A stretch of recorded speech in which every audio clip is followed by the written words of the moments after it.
Assalamu alaikum wa rahmatullahi wa barakatuh. Bonjour à tous. On se retrouve pour une petite vidéo à travers laquelle on va parler du dhikr.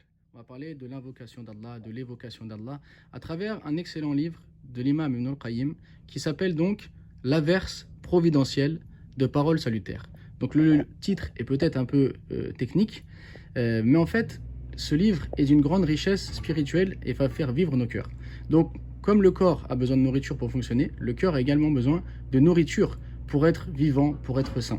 Et sa nourriture n'est autre que l'invocation, n'est autre que l'évocation, n'est autre que ce cheminement spirituel qui nous permet de nous remémorer en permanence Allah Azza wa Jal dans toutes les situations, afin donc d'avoir un cœur vivant, un cœur sain, et donc de pouvoir cheminer d'étape en étape vers notre Seigneur. Et donc à travers ce livre, Ibn al-Qayyim va nous rappeler l'importance, la valeur, les bienfaits, aussi bien les bienfaits et les bénéfices dans ce monde que dans l'au-delà, de l'évocation d'Allah, du fait de se rappeler en permanence de son Seigneur, de l'évoquer en soi-même, de multiplier donc les formules de rappel comme le fait de dire Subhanallah, ou le fait de dire Alhamdulillah, ou de dire Subhanallah il-Azim, ou la hawla wa la quwwata illa billah, et ainsi de suite. C'est-à-dire que l'imam Ibn al-Qayyim va nous montrer en fait dans ce livre toutes les différentes situations dans lesquelles les invocations ont été mentionnées. C'est-à-dire lorsqu'on se réveille le matin, les invocations qu'il faut dire. Lorsque l'on sort de chez soi, les invocations qu'il faut dire.